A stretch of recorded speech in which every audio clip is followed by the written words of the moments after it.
Hi guys. तो आतिश ना हज़ार को बोलते कि थैंक यू सो मच कि तुम मेरी बहन को लेकर आए। और हज़ार ना ये समझ आता है कि वो काफ़ी ऐसे इरिटेटेड है।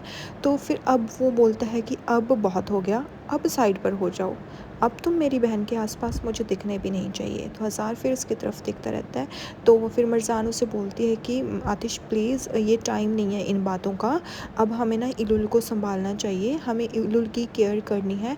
तो हमें ना इलुल को देखना चाहिए, तो चलो यहाँ से चलते हैं। तो फिर वो मिस्टर मतलब हज़ार से बोलते कि mister thank you so much, आप इलुल को वापस लेकर आए, हम बहुत बहुत शुक्रिया आपका। तो हज़ार उससे बोलता है कि वेलकम। मेरे को लगता है कि अभी भी जो ह्यूमैनिटी है वो डेड नहीं हुई है। वो बोलती कि कोई बात नहीं।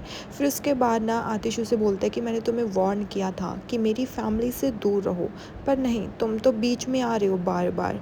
ये अब मैं बर्दाश्त नहीं करूँगा, मेरा सब्र मत आजमाओ। वो बोलता है कि ये तो पॉसिबल ही नहीं है कि मैं तुम्हारी फैमिली के बीच में ना आऊँ, मैं साइड के घर पे तो रहता हूँ।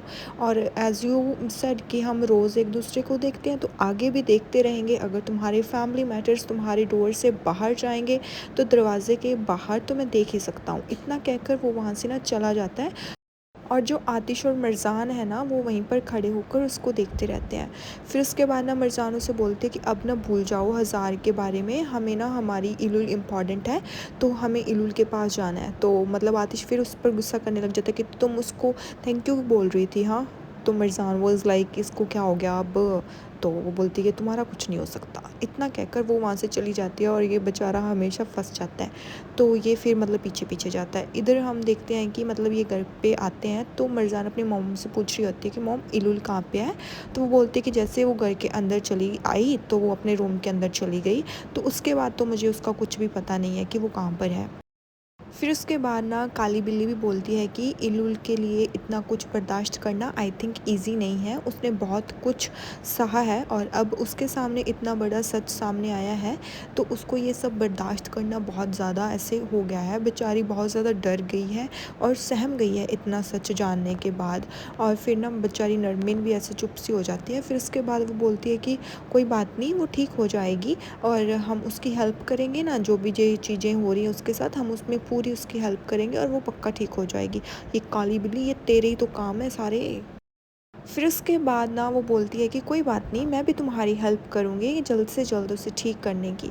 फिर उसके बाद ना मतलब आतिश और मिर्ज़ान अभी वहीं पर खड़े होते हैं कि पीछे से ना ऐसे ज़ोर ज़ोर से इलुल की आवाज़ें आ रही होती हैं कि चुप हो जाओ, चुप हो जाओ, कुछ मत बोलो, कोई भी मेरा बाप नहीं है, ये वो है ना, ऐसे करके आवाज़ें आ रही होती है। तो वो मतलब भागते हैं कि इलुल को क्या हो गया। तो सब लोग उसके पीछे पीछे भागते हैं कि इलुल को क्या हो गया। पहले आतिश जाता है और आतिश ना ऐसे चिल्ला रहा होता है, बहन क्या तुम ठीक हो, इलुल क्या तुम ठीक हो। और पीछे से मरजान भी भाग रही होती है। और इधर ना मतलब ये सुन रही होती है कि ये क्या मलिक्स डॉटर बोल रही है, मतलब मेरे को तो कुछ समझ ही नहीं आ रहा। तो मतलब ये भी डर जाती है कि इसको क्या हो गया और मतलब ये क्यों ऐसे चिल्ला रही है।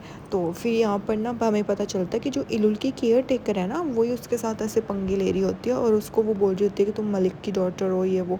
तो वो उसके बाद ना वो समझा रही होती है कि अब शांत हो जाओ, कोई बात नहीं। तभी ना वहाँ पर पड़ी फ़ोटो जो आतिश और उसकी होती है इलुल की, वो उठा लेती है। पहले तो वो 2-3 मिनट उसको देखती है अच्छे से। जैसे आतिश वहाँ पर पहुँचता है ना, तो वो ज़ोर से उसको नीचे गिरा देती है और वो फ़ोटो टूट जाती है।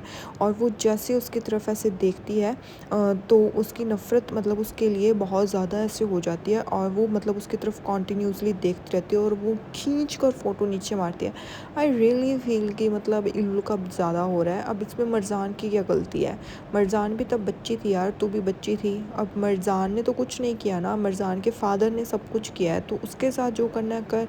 मरजान को क्यों टारगेट कर रही है। और ठीक है, आतिश की भी गलती है कि हाँ भी उसने मतलब मरजान से ये मतलब मरजान के साथ उसने शादी कर ली, बट उसमें उसका क्या रोल है भाई। उसका दिल उसके पसंद करता था और मरजान का दिल आतिश को पसंद करता था। आई डोंट नो ये स्टोरी इससे क्यों खिंच रही है। फिर उसके बाद ना आतिश उससे पकड़ लेता है और वो बोलता है कि तुम अपने आप को हर्ट कर लोगी और छोड़ो इसे। तो पर वो नहीं छोड़ती, वो बोलती कि मुझे जाने दो यहाँ से और मैं तुम्हारे साथ बिल्कुल भी रहना नहीं चाहती। हाँ, और तुम्हें क्या लगा था ये तुम कमरा रेडी करोगे इससे क्या मेरे गाँव भर जाएंगे, बिल्कुल भी नहीं। ये तुम्हारा कमरा देख के मेरे गाँव और भी मुझे ज़्यादा दिखने लग गए हैं। तो मरजान भी ना उसके हालात देख कर ऐसे बहुत ज़्यादा सहम सी जाती है और वो भी डरने लगती है।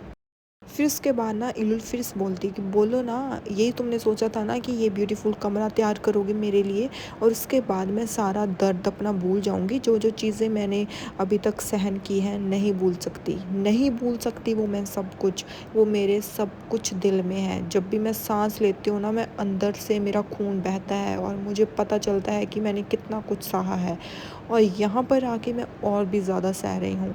और मरजान यार बेचारी बहुत ज़्यादा डर जाती है। आई फील रियली बैड यार, मतलब शुरू से बेचारी सहती आई है सब कुछ। तो आतिश ना फिर उसको समझाने की कोशिश करता है, बोलते कि मुझे पता है कि तुम बहुत ज़्यादा दर्द में हो, बट प्लीज़ अंडरस्टैंड करने की कोशिश करो कि हम ये बात तुमसे छुपाना नहीं चाहते थे, प्लीज़ अब बस करो, प्लीज़ शांत हो जाओ। बट इलुल कहाँ पर शांत होने वाली है, ये तो इन्फ्लुएंस हो गई ना हज़ार से। तो वो बोलती कि क्या क्या चुप हो जाऊँ, तुम्हें पता क्या है, हाँ तुम्हें पता क्या है। फिर ना वो मतलब उधर से जाती है और पोट वगैरह उठा लेती है, गमले वगैरह उठा लेती है और ज़ोर ज़ोर से ना से नीचे पटकने लग जाती है उनको। वो बोलती कि तुम लोगों को कुछ भी नहीं पता, और तुम्हें तुम्हें तो कुछ भी नहीं पता। तुम्हें क्या लगता है हाँ कि तुम मुझसे प्यार करते हो? नहीं, तुम मुझसे प्यार नहीं करते। अगर तुम मुझसे प्यार करते होते तो तुम इससे कभी शादी नहीं करते। वो फिर उसकी तरफ ऐसे देखती है, वो बोलती कि तुम्हें पता है क्या इस चीज़ का कि जिस आदमी ने मेरी सारी ज़िंदगी ख़राब कर दी, अगर जिस आदमी ने तुम्हारी बहन तुमसे छीन ली, उसकी लड़की से तुम कभी भी शादी नहीं करते। तुम ही सबसे बड़े वो हो कि तुम मुझे बोल रहे हो कि तुम मेरे भाई हो, नहीं हो तुम मेरे कुछ। एंड इतना सुनते ही ना भाई मरजान सच में बहुत ज़्यादा टूट जाती है, उसकी आंखों में से आंसू ऐसे बहने लगते हैं। एंड आई रियली फील यार कि लुल को ऐसा नहीं करना चाहिए।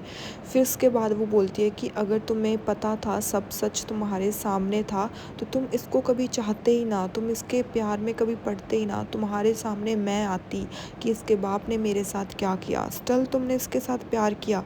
बट ना जैसे ही इलुल उसके पास जाती है, मरजान के पास जाती है, तो आतिश ना उसको पकड़ लेता है और बोलता है कि इलुल चुप, यहीं पर रुक जाओ। तो मतलब इलुल उसकी तरफ ऐसे देखने लगती है और आतिश को ऐसे फ़िक्र हो जाती है कि कहीं इलुल गुस्से में उसकी मरजान को कुछ ना कह दे। और इधर ये काली बिल्ली की चेली ये स्माइल कर रही होती है कि हाँ इसको तो नज़ारे आ रहे हैं ना यहाँ पर। और इलुल मरजान की तरफ ऐसे गुस्से में देखती है और नीचे चली जाती है, अब नीचे तोड़ फोड़ करेगी।